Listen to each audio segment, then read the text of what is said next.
Hello everyone, welcome to my channel. I hope everyone is having a wonderful day. Before starting the video, please go ahead and hit the subscribe button and give this video a like up. Today on The Young and the Restless, Cameron distorts Sharon's view of things. Devin and Abby look to the future, and Connor wants Adam and Chelsea back together. All products and services featured are independently chosen by editors. However, Soaps.com may receive a commission on orders placed through its retail links, and the retailer may receive certain auditable data for accounting purposes. At Society, Devin and Abby discuss what color he'll wear to the wedding.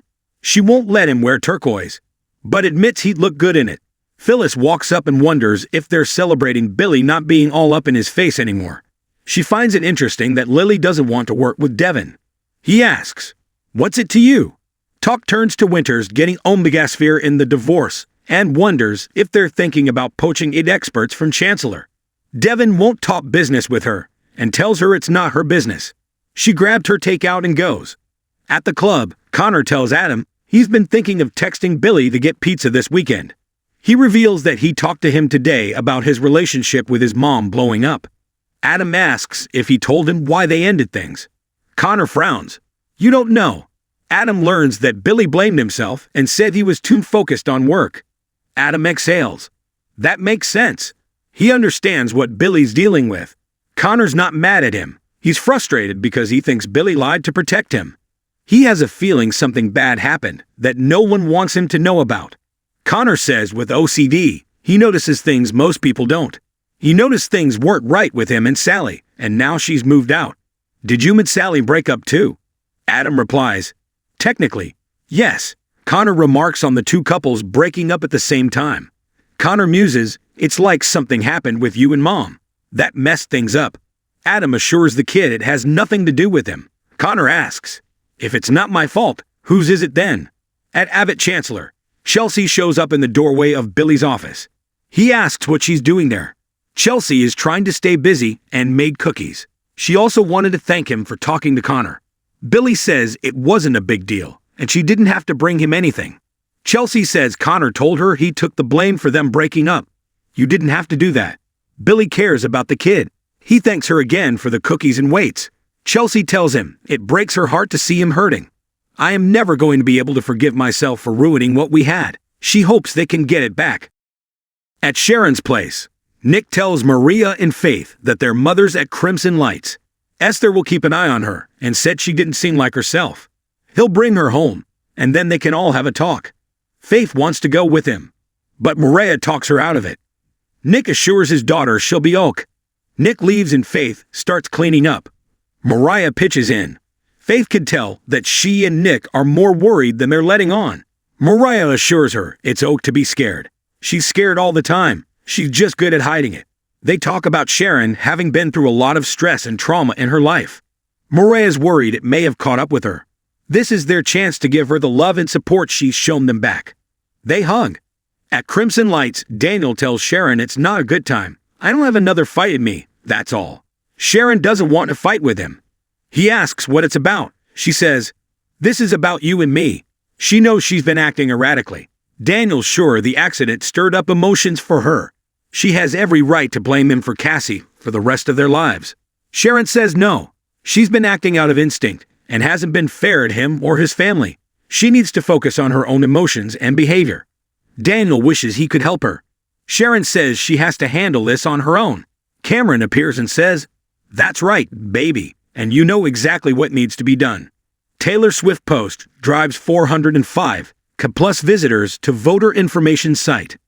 Daniel tells Sharon he's relieved to hear that. He understands her reaction to the accident, and now that he's a parent, he knows what she lost that night. Sharon's tried to make peace with it. Daniel asks, "But how could you ever?" He talks about his guilt, and Cameron warns Sharon not to let his pity party stop her from doing what needs to be done. Sharon tells Daniel she wishes she could help with his guilt. He says she needs to take care of herself. He knows she's in pain. Cameron fumes that he doesn't know what pain is. Does he? But we're gonna show him. Sharon tells Daniel she'll always be angry at the world for what happened. Daniel knows this falls on him. Sharon assures him Lucy has nothing to do with it and shouldn't have the fallout. Daniel says they're working hard to impress upon her that what she did was wrong. Kids that age can be hit hard with rejection. It's to the point where Heather has suggested they leave Geno City. Sharon leans forward. Maybe you should do that. Daniel frowns. Why would you say that? Cameron tells Sharon to stop fighting it.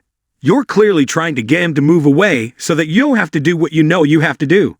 Daniel supposes it would be easier for her not to have to run into him.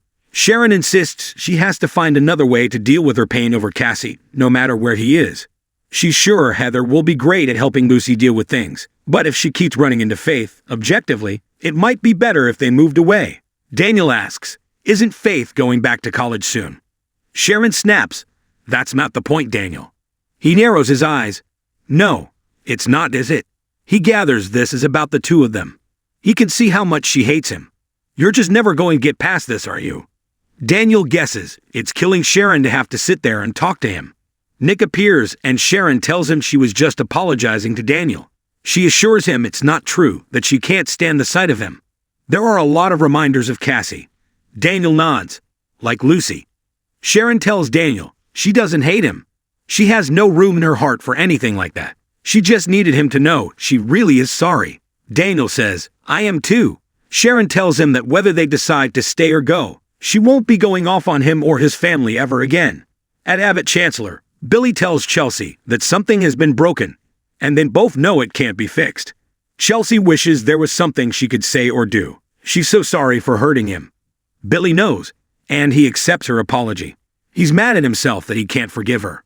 If it had happened with somebody else. Just then, Phyllis walks in and says, hey. She quickly realizes it's a bad time. Billy tells her they were just finishing. Chelsea grimaces. Bye, Billy. After she walks out, Phyllis tells Billy whatever she walked in on is none of her business. She's brought food and information. Just another thing I come to the table with, to Abbott Chancellor. As they eat, Billy asks Phyllis about her intel. Phyllis tells him that Winters is looking to poach some of their IT talent. Billy reminds her he hasn't hired her yet. She needles about the morale around the place and urges him to lock down the IT people into a non-compete clause and make sure they're happy. Billy thanks her for the information. Eating Chelsea's cookies, Phyllis tells Billy that as his business partner, he can bounce anything off of her about Chelsea. You could tell me, I'm all ears. At Society, Abby complains to Devin that Phyllis is always listening and lurking. Devin decides they should go elsewhere and leads her out by a hand. At the club, Adam tells Connor he still wants Sally in his life. They found their way back together before. Connor thinks she's been good for him. Chelsea appears behind Connor as he says that what he had with his mom was better. It was something more. In the park, Devin and Abby cuddle and look up at the stars as they contemplate whether their destiny is written up there. They kiss and canoodle.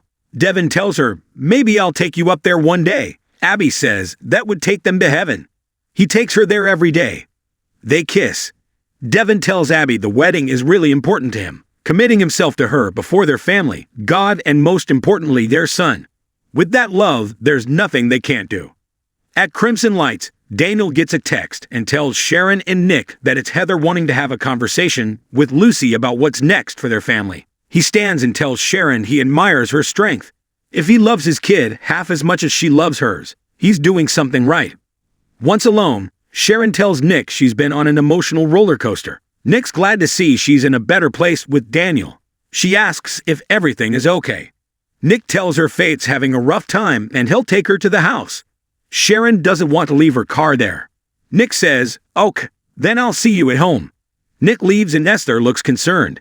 Cameron tells Sharon, "Nicely done." She says, "He's worried about me."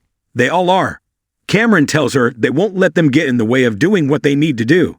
At Sharon's place, Faith tells Maria about their mom taking care of her when she was sick. Mariah tells her you don't get a break from being a mom. Faith worries about her mental health and beats herself up for getting involved with Lucy. Mariah tells her their mom was struggling before that. Nick comes in and tells them Sharon will be there soon. He reports that he downed her with Daniel. It wasn't ideal. Chelsea joins Adam and Connor and tells her son that she knows he's not happy about her and Billy taking a break. Connor says his dad and Sally are on a break too. He's noticed they always come together to support him, but it's more than that. You're more comfortable with each other, and Dad's different. Adam asks, "Different?" Connor says he's more himself around his mom, and that's not a bad thing. Adam tells Chelsea he told Connor he's not giving up on Sally. Connor asks if she's holding out for another chance with Billy. Chesley tells Connor she wants to get back with Billy, but he doesn't want that right now. She has to respect that. Connor likes the idea of Chelsea and Adam together as a family. They may not be able to admit it yet, but he thinks they both like it better too. At Abbott Chancellor, Billy tells Phyllis he's willing to bring her on as a second in command, but she will not be his business partner. Do you understand? He informs her that there is only one way this is going to work. My way. It's not a democracy. She can listen and give feedback and ideas. Business ideas.